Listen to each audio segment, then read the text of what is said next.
Salut à tous les amis, on est parti pour un nouveau chapitre de Boruto. Alors c'est le chapitre 80 qui s'appelle Qu'aurait fait papa? Et là c'est vrai que j'avoue qu'est-ce qu'il aurait fait dans ce chapitre parce que franchement, encore une dinguerie. Là décidément Boruto c'est le feu, c'est le feu. Avant de commencer cette vidéo, n'hésitez pas à vous abonner, on est 95% à pas être abonné, donc un petit clic s'il vous plaît les gens. Ça me permettrait de grimper un petit peu. Donc qu'est-ce qui se passe dans ce chapitre? Eh ben, on voit toujours Boruto contre tout le monde, mais on voit que la déléguée de classe, je sais plus comment elle s'appelle, j'ai zappé son prénom, n'est pas du tout affectée par cette technique-là. Donc est-ce qu'elle a un lien plus ou moins étroit avec les Otsutsuki ou quelque chose de spécial qu'on connaît pas encore, mais il y a un truc en tout cas, c'est bizarre. Ou est-ce qu'il faut rentrer dans un certain périmètre pour que le pouvoir soit activé enfin j'en sais rien, c'est un peu bizarre. Le Shinjitsu c'est très spécial. Hein. Donc on voit Sarada qui est complètement désespérée, la pauvre elle sait plus où se mettre. Elle essaie de raisonner Mitsuki qui veut absolument tuer Boruto, elle essaie de raisonner les autres, mais elle voit que personne n'écoute, que tout le monde devient zinzin. Et c'est là où la déléguée de classe lui explique justement sa théorie comme quoi que c'est sûrement un jutsu, du shinjutsu, qui a fait que tout le monde a la tête lavée au cerveau et que les ennemis se comportent toujours de manière normale, donc voilà. Donc suite à cela, on voit Kawaki qui a une discussion avec Aida et on voit à l'intérieur, dans une sorte d'espace-temps, Hinata et Naruto emprisonnés et fermés dedans visiblement. Ils ont l'air scellés. Et Kawaki a dit que je les libérerai qu'une fois Code et Boruto éliminés. Donc autrement dit, tout ce qui est en rapport avec les autres Otsutsuki éliminés pour de bon. Mais vu comme il veut absolument pas faire de mal aux Otsutsuki, est-ce qu'il va se tuer lui-même au bout d'un moment pour justement ne pas atteindre à Naruto? Ça c'est une question que je me pose avec parce que bon, il va pas faire le boulot à moitié Kawaki je pense quand même. Il allait trop loin pour faire les choses à moitié. Mais on voit qu'il avait un désir un peu égoïste avec parce que bon, il voulait que tout le monde soit avec lui dans le village, il n'a jamais connu l'amour, etc. Là il veut vraiment l'extrême... Enfin, il passe d'un extrême à l'autre quoi, franchement là c'est chaud. Pendant ce temps-là, Boruto se fait traquer par tout le monde, puis Kadai, ça lui fait vraiment mal au cœur, et puis il dit à sans doute tous ceux qui à lui non, interviens pas et tout, sinon je te bute, touche pas mes amis, machin.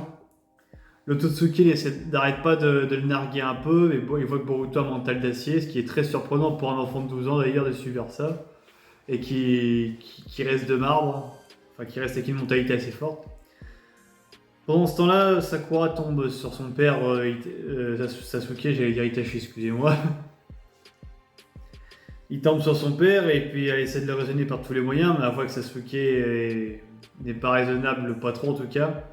Donc à un moment, et là ça choquait tout le monde, Sarada sort son Mangekyo Sharingan qui est assez stylé d'ailleurs, ça fait vraiment un cercle très beau à voir en vrai. Donc j'ai très hâte de voir ce que ça va donner en version Susanoo et voir l'effet qu'il va avoir parce que souvenez-vous, les Susanoo ils ont tous des effets différents. Celui-là de Kakashi, vous vous en souvenez, il peut téléporter un peu tout ce qu'il veut grâce au Kamui. Celui-là de Madara, je sais plus ce qu'il permettait de faire. Enfin, bref, ils ont tous des effets différents et j'aimerais vraiment voir ce que Sarada aura proposé. Ça peut être vachement intéressant en vrai. Et bref, toujours est-il qu'elle a développé ça et son père du coup a un déclic parce qu'il se dit attends, ma fille développe ça en protégeant Boruto qui est censé être mon pire ennemi, il y a un problème là. Parce qu'il sait très bien le fonctionnement du Mangekyo Sharingan, il l'a vécu avec, il sait ce que ça signifie. Donc ça, plus le fait qu'il voit le bandeau de Boruto sur Boruto, enfin, son bandeau à lui sur Boruto, le bandeau qu'il lui a donné, dans sa mémoire, il pense qu'il l'a donné à Kawaki, mais du coup, il trouve ça bizarre que ce soit sur Boruto. Et c'est là il va commencer à avoir un déclic. Et il va se dire, bon bah ma fille, je mise tout sur toi, je vais écouter ton caprice et faire ce que tu me demandes. Donc voilà. Donc Sasuke va sauver Boruto de ses amis qui essaient de le buter. Il va le discuter avec lui dans un endroit désert. À un moment il dit je vais tout miser sur toi même si je sais pas trop si c'est une bonne idée parce que bon le Mangekyo Sharingan plus le bandeau pour moi ça a valeur d'aveu. Il dit après je vais tout miser sur ce que me dit ma fille et voilà je fais très confiance, j'ai peut-être commis une dinguerie mais je vais aller jusqu'au bout. Donc Boruto a l'air assez calme, assez décomplexé, il a pas l'air aussi stressé qu'on aurait pu le penser franchement. Pendant ce temps-là, le Totsuke qui est en lui, il est un peu énervé. Il se dit ah c'est bizarre, ça se passe pas comme je l'aurais voulu, les événements s'enchaînent pas comme je l'aurais voulu.